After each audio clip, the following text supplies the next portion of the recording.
बल्गारिया की नाबीना खातून बाबा वांगा की साल 2019 के हवाले से की गई पेशगोइयाँ एक मरतबा फिर से ज़ेरे बहस हैं। नाबीना खातून बाबा वांगा ने मरने से कबल पेशिन गोई की थी कि 2019 को कुदरती आफात घेरे रखेंगी, लेकिन उससे पहले आप हमारा चैनल इन्फो की दुनिया सब्सक्राइब लाजमी करें। आज की इस वीडियो में हम आपको बताएंगे कि बाबा वांगा ने क्या पेशिन गोइयाँ की हैं।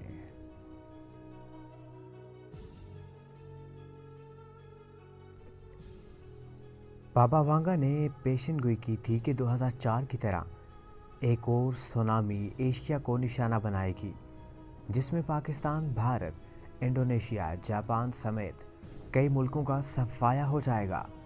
उनकी पेश गोई के मुताबिक रूसी सदर पुतिन पर कातलाना हमला भी 2019 में होगा। बाबा वांगा ने कहा था कि पुतिन को उन्हीं के सिक्योरिटी टीम का एक एहलकार हलाक करने की कोशिश करेगा। अमेरिकी सदर डोनाल्ड ट्रंप के बारे में बल्गारिया की नाबीना खातून बाबा वांगा का कहना था कि 2019 में वो पुरअसरार बीमारी का शिकार हो जाएंगी, जिसमें वो आने कानों में भनभनाहट और क़ुव्वत समात से महरूम हो जाएंगे और दिमागी सदमे का शिकार होंगे। बाबा वांगा ने पेश गोई की थी कि 2019 में यूरोपीय यूनियन टूट जाएगी, जो कि इस वक्त सच साबित हो चुकी है। उन्होंने कहा कि रूस से शहाबे साकिब टकराएगा। वाज़ेह रहे कि उन्होंने 2001 में वर्ल्ड ट्रेड सेंटर पर होने वाले हमले और 2004 में आने वाले सुनामी से अहफाम अमरीकी शहरी के अमरीकी सदर बनने और 2010 में अरब दुनिया में तहरीकों की पेश गोई की थी।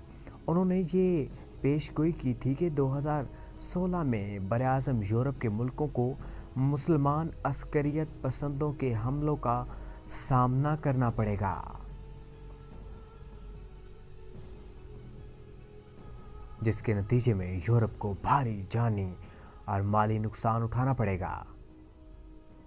यहाँ इस बात पर गौर करने की ज़रूरत है कि नाबीना खातून बाबा वांगा खुद तो 1900 बल्कि 2000 नहीं बल्कि 1996 में इंतकाल कर गई थीं, लेकिन बनने से पहले आने वाली कई दुहाइयों की पेश गोइयाँ कर गई थीं।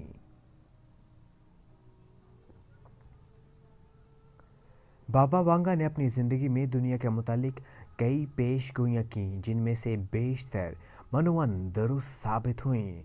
अब उनका दुनिया के नाम आखिरी पैगाम भी सामने आ गया है, जो उन्होंने अपनी मौत से कबल दिया था।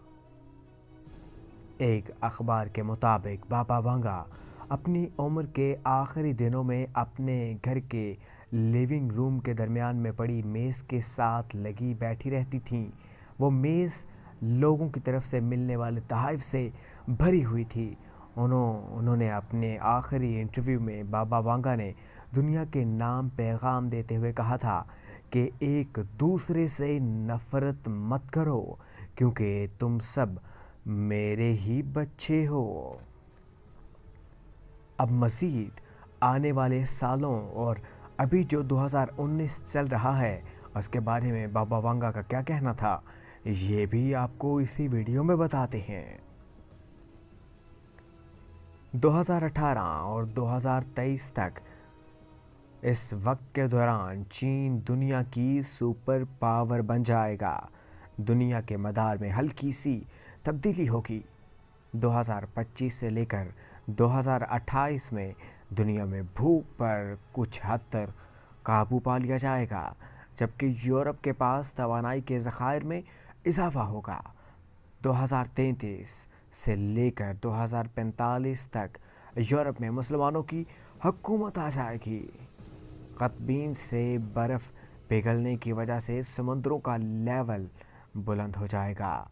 2046 से लेकर 2070 तक इंसानी एज़ा बनाए जा सकेंगे, जिसकी वजह से इनकी तब्दीली आम हो जाएगी। अमेरिका मुसलमानों के शहर पर हमला करेगा اور ایک نیا طرح کا ہتھیار استعمال کرے گا جس سے درجہ حرارت تیزی سے گر سکتا ہے۔ 2088 اور 2157 تک ایک مصنوعی سورج کی وجہ سے رات کو ختم کیا جا سکے گا۔ 2111 میں انسانی اور روبوٹ کو ملا کر ایک نئی مخلوق وجود میں لائی جائے گی۔ چھوٹی قومیں جنگ کریں گی اور بڑی قومیں دور رہیں گی۔ جانور آدھے انسان بن جائیں گے اور ایک نئے مذہب کی بنیاد رکھی جائے گی۔ 2170 سے لے کر 2256 پر مریخ پر موجود آبادی ایک نئی طاقت بن جائے گی اور دنیا سے آزادی کا مطالبہ کرے گی۔ 2262 سے لے کر 2304 تک سورج ٹھنڈا پڑ جائے گا اور اسے مصنوعی طور پر جلانے کی کوشش کی جائے گی، لیکن یہ کوشش زیادہ کامیاب نہیں ہوگی۔ 3815 سے لے کر 3878 تک لوگ سائنس کو بھول جائیں گے اور جانوروں کی طرح رہنے لگیں گے۔ پھر ایک شخص انہیں اچھی تعلیمات دے کر انسانیت کی طرف لائے گا۔ 4674 سے لے کر 4302 تک آہستہ آہستہ دنیا میں انسانیت واپس آ جائے گی اور نئے شہروں کی بنیاد پڑے گی۔ شیطانیت دنیا سے ختم ہو جائے گی اور لوگ خدا کی طرف راغب ہو جائیں گے۔ 5079 میں اس دنیا کا خاتمہ ہو جائے گا۔ مجھے امید ہے کہ آپ کو آج کی یہ ویڈیو پسند آئی ہوگی۔ آپ بھی اپنی قیمتی رائے سے مجھے آگاہ کر سکتے ہیں۔ اس ویڈیو کو لائک کریں، شیئر کریں اور اس ویڈیو کے نیچے اپنی قیمتی رائے لازمی درج کیجیے گا۔ بہت شکریہ۔